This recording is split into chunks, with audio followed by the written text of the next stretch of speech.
ಬಂಧುಗಳೇ ನಮಸ್ಕಾರ. ನಾನು ರಘುಪತಿ ಭಟ್, KRS ಪಕ್ಷದ ರಾಜ್ಯ ಪ್ರಧಾನ ಕಾರ್ಯದರ್ಶಿ. ಇವತ್ತು ನಮ್ಮ ಜೊತೆ ಬೆಂಗಳೂರು ದಕ್ಷಿಣ KRS ಪಕ್ಷದ ಜಿಲ್ಲಾ ಸಮಿತಿಯ ತಂಡ ಇದೆ.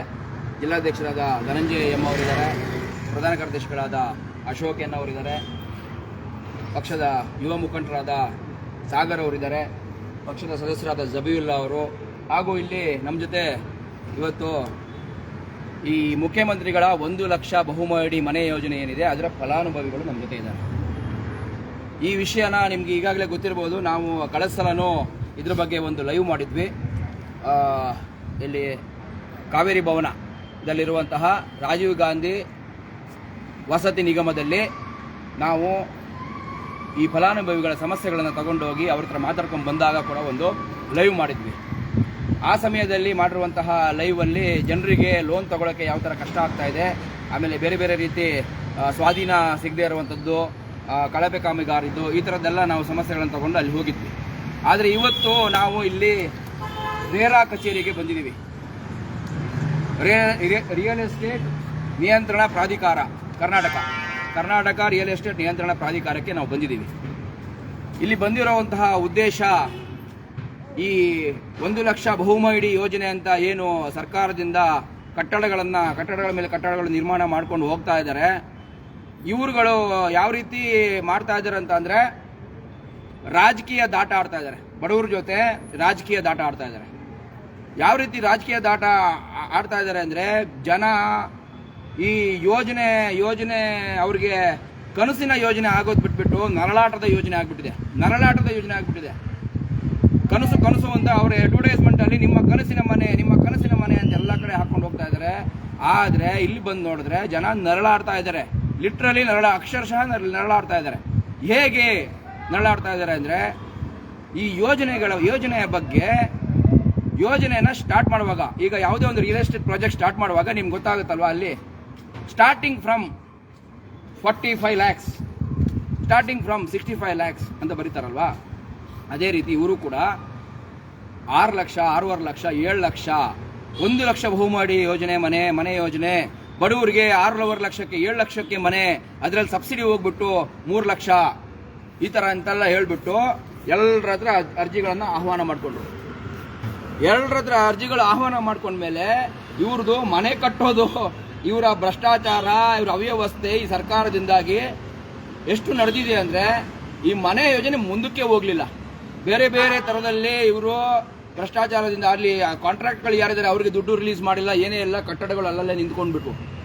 ಅದಾದ್ಮೇಲೆ ಇನ್ನೊಂದು ಹೊಸದಾಗಿ ಇವರು ಹೇಳಿದ ಟೈಮಲ್ಲಿ 6 ಲಕ್ಷ 7 ಲಕ್ಷ ಹೇಳ್ದಂಥವ್ರು, ಆಮೇಲೆ ಬಿಜೆಪಿ ಸರ್ಕಾರ ಏನೋ ಬಂತಂತೆ, ಅವಾಗ 11 ಲಕ್ಷ ಮಾಡ್ಬಿಡ್ತಂತೆ. ಒಂದೊಂದು ಫ್ಲಾಟ್ಗೆ 11 ಲಕ್ಷ ಮಾಡ್ಬಿಡ್ತಂತೆ. 11 ಲಕ್ಷ ಮಾಡಿರೋ ನಂತರ ಕಾಂಗ್ರೆಸ್ ಸರ್ಕಾರ ಬಂತು. ಈಗ ಅಮೌಂಟು 13,20,000 ಬಂದಿದೆ.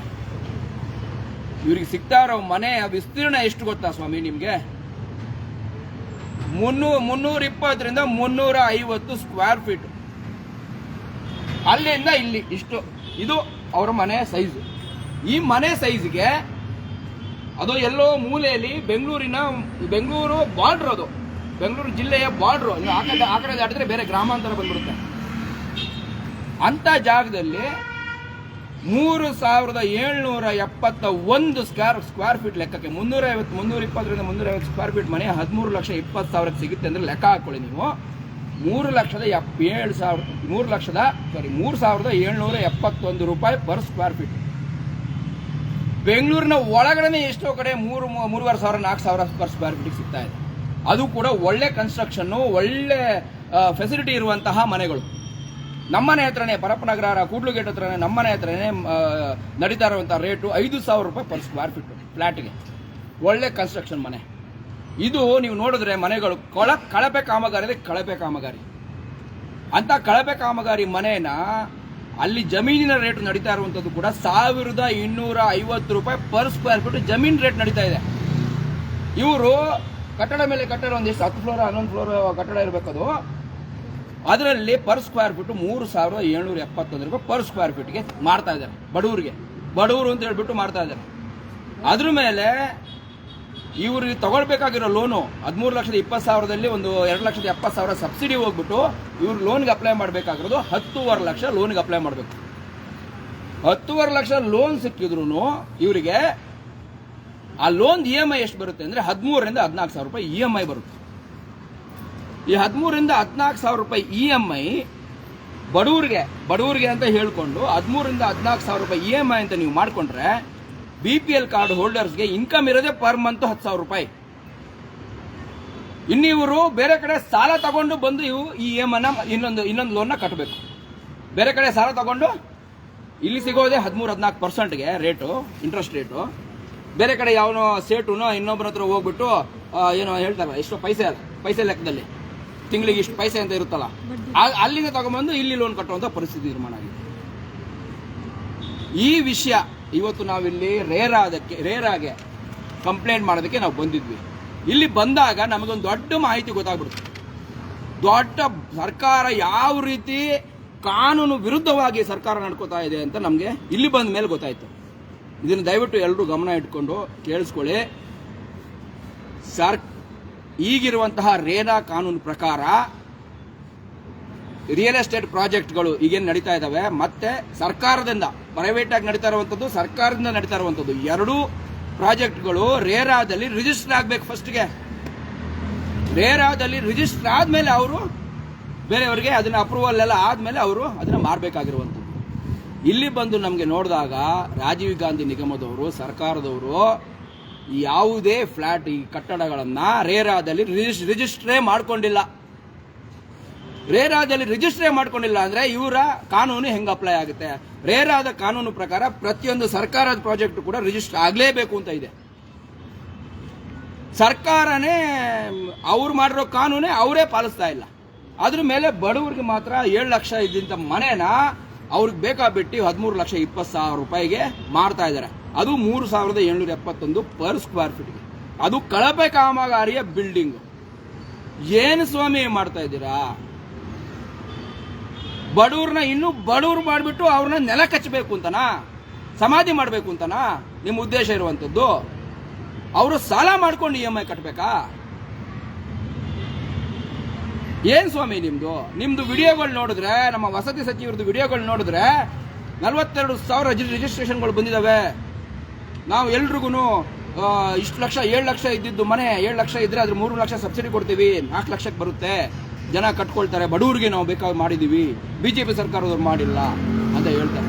ಸ್ವಾಮಿ, ನೀವು ಮಾಡಿರೋದು ಅವಸ್ಥೆ ನೋಡಿದ್ರೆ ನಮಗೆ ಏನ್ ಹೇಳಬೇಕು ಅಂತಾನೆ ಗೊತ್ತಾಗಲ್ಲ. ದಯವಿಟ್ಟು ಇಮಿಡಿಯೇಟ್ ಆಗಿ ನೀವು ಸರ್ಕಾರದವರು ನೋಡ್ತಾ ಇದ್ರೆ, ನಾವು ಈಗ ರೇರಾಗೆ ಕಂಪ್ಲೇಂಟ್ ಮಾಡ್ತಾ ಇದ್ದೀವಿ. ರೇರಾದಲ್ಲಿ ಕಂಪ್ಲೇಂಟ್ ಮಾಡಿ ನಿಮ್ಮ ಬಂಡವಾಳನ ಹೊರಗಿಳಿತೀವಿ, ಜೊತೆಗೆ ಬಡವರಿಗೆ ನ್ಯಾಯ ಸಿಗಂಗೆ ಮಾಡ್ತೀವಿ. ನೀವು ಅದಕ್ಕಿಂತ ಮುಂಚೆ ಎಚ್ಚೆತ್ಕೊಂಡು ನಿಮ್ಗಾಗುವಂತಹ ಮುಖಭಂಗ, ಅವಮಾನನ ನೀವು ತಪ್ಪಿಸ್ಕೋಬೇಕು ಅಂತಾದ್ರೆ ನೀವು ಎಚ್ಚೆತ್ಕೊಂಡು ಇಮಿಡಿಯೇಟ್ ಆಗಿ ಅದಕ್ಕೆ ಏನ್ ಬೇಕೋ ಬಡವರಿಗೆ ರೇಟ್ ಕಮ್ಮಿ ಮಾಡಿಕೊಂಡು ಅವ್ರಿಗೆ ಬೇಗ ಸ್ವಾಧೀನ ಕೂಡ ಸಿಗ್ತಾ ಇಲ್ಲ. ಎಷ್ಟೋ ಜನ ಇಲ್ಲಿ ನಿಂತ್ಕೊಂಡು ಅವರು ಲೋನ್ ತಗೊಂಡಿದ್ದಾರೆ, 13,20,000 ಸಾಯ್ಲಿ ಅಂತ ಹೇಳ್ಬಿಟ್ಟು ಲೋನ್ ತಗೊಂಡ್ಬಿಟ್ಟಿದ್ದಾರೆ. ಮನೆ ಆಗ್ಲಿ ಒಂದು, ಯಾಕಂದ್ರೆ ಅವರು ಕನಸು ಕಟ್ಕೊಂಡ್ಬಿಟ್ಟಿದ್ದಾರೆ. ಕನಸು ಕಟ್ಕೊಂಡ್ಮೇಲೆ ಆ ಕನಸನ್ನ ನಾವು ಹೊಡೆಯಕ್ಕಾಗುತ್ತಾ? ಕನಸು ಕಟ್ಕೊಂಡ್ಮೇಲೆ ನಮ್ಗೊಂದು ಮನೆ ಬೇಕು ಅಂತ ನಿರ್ಧಾರ ಆಗ್ಬಿಡುತ್ತೆ. ಸೊ ಅವ್ರು ಏನ್ ಮಾಡಿದ್ರೆ, ಪಾಪ ಲೋನ್ ತಗೊಂಡ್ಬಿಟ್ಟಿದ್ದಾರೆ. ಲೋನ್ ತಗೊಂಡವ್ರಿಗೆ ಮನೆನೂ ಕೊಡ್ತಾ ಇಲ್ವಲ್ಲ ಸ್ವಾಮಿ ನೀವು? ಪಾಪ ಆ ಕಡೆಯಿಂದ ರೆಂಟು ಕಟ್ತಾ ಇದ್ದಾರೆ ಅವರು, ಈ ಕಡೆಯಿಂದ EMIನೂ ಕಟ್ತಾ ಇದ್ದಾರೆ. ಎಲ್ಲಿಗೆ ಹೋಗ್ಬೇಕು ಸ್ವಾಮಿ ಬಡವರು? ಅವ್ರನ್ನ ಇನ್ನೂ ಸಾಲದ ಸುಳಿಯಲ್ಲಿ ಸಿಕ್ಕಾಕ್ಸ್ಬಿಟ್ಟು ನೀವು ನಿರ್ನಾಮ ಮಾಡಬೇಕು ಅಂತ ಇದ್ದೀರಾ? ಆತ್ಮಹತ್ಯೆ ಮಾಡೋ ಸ್ಥಿತಿಗೆ ತಗೊಂಡು ಹೋಗ್ತೀರಾ?